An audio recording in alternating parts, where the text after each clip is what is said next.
Hi there, ladies. Welcome back to the channel. Welcome to Starting Over with Marta. And if you're new here, I'm Marta. I'm a certified life coach, and I help professional ladies just like you who have recently left a toxic relationship go from feeling lost and emotionally drained to achieving wholeness and alignment with their divine purpose. Before we get into tonight's message, two things.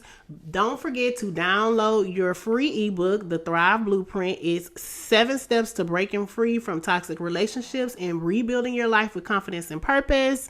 Also, don't forget to book your free, that absolutely free 30-minute one-to-one session. So I do offer one-to-one sessions, absolutely free 30-minute sessions. So go ahead and book those. The slots and time slots are very limited, so grab yours while they are available. All the important links are in the description. So let's go ahead and get started.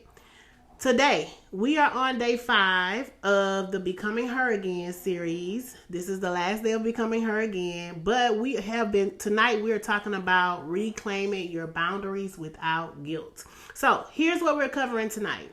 We're talking about why guilt shows up when you honor yourself, how to locate when and where boundaries are needed, how to set boundaries without apologizing. So if any of these apply to you, if you struggle to say no or to protect your peace, this one is for you. So let's dive in. Let's get into it. Let's go there. Okay. Why boundaries feel hard right now? So whenever you've been in a toxic relationship, you probably learn to trade your peace for emotional stability. You probably begin to believe if I speak up, it's going to start something. I just really don't feel like it. If I ask for what I need, it's going to start an argument. I'll be seen as difficult. They're going to tell me I'm too much. Or if I say no, they might leave. So, or any number of scenarios. So your nervous system creates this belief. Silence equals safety. But guess what? Silence is not peace. Silence is self-abandonment. You weren't quiet because you were weak. You were quiet because you were trying to avoid emotional harm. And now that you are healing, your nervous system has to be reprogrammed. That peace comes from protecting me, not abandoning me. Okay? So let's talk about why guilt shows up when you say no. So sometimes guilt appears because your brain is used to you betraying your own self. You betray your own self. You used to betray your own self to keep others comfortable. Or if you still in it, you probably still doing that.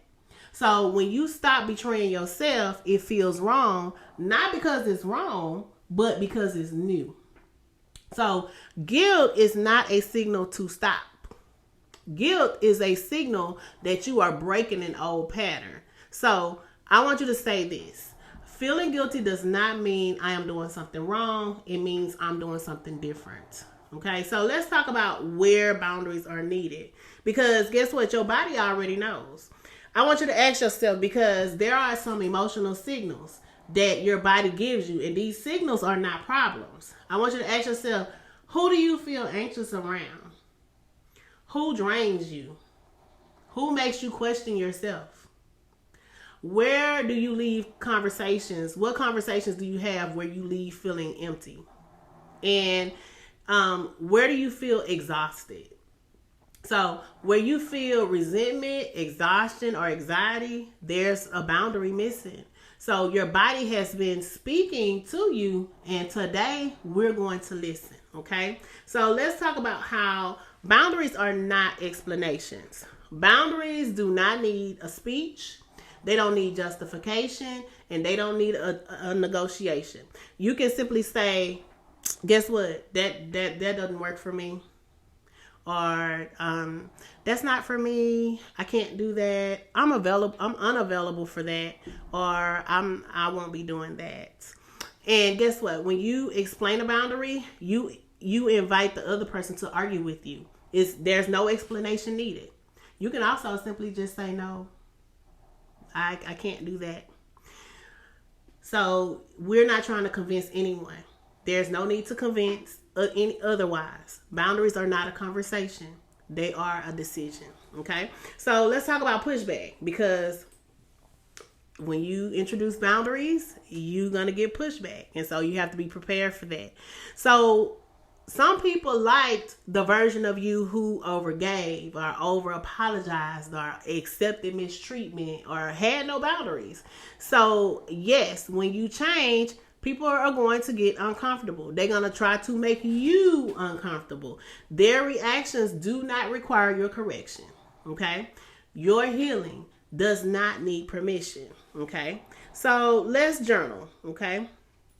I want you to grab your Redeemed and Restored journal. If you haven't downloaded that already, go into the description. The link is in there and it's absolutely free. Okay. If you don't have that journal, which you should, you can just grab any notebook, but you need a singular place to put all of your journaling and not just like loose leaf sheets of paper. Okay. I need you to put all of your journaling in one notebook, preferably the Redeemed and Restored journal, because there's not only space for journaling there, but there are prompts that helps you from a week to week basis. Okay.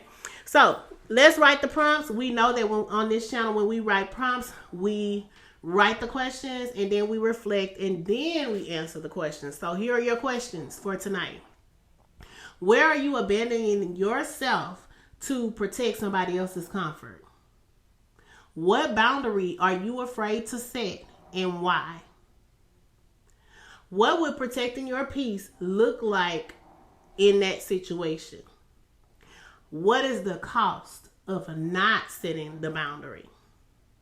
Okay, so I want you to practice some scripted boundaries. Okay, we're going to say these out loud. Let's role play a little bit. I'm not available for that. Remember, confidence does not have to be loud. It doesn't have to be loud. It doesn't have to be overbearing. I'm not available for that. No, that doesn't work for me. I will discuss that at another time. That's not aligned with me anymore. Okay? The more that you learn to speak boundary words, and those are what I call boundary sentences. So the more you learn to speak boundary sentences, the more your heart learns the confidence. Okay? So this is who you are becoming. Okay? I always hit the microphone. Y'all know I don't edit. So this is who you are becoming.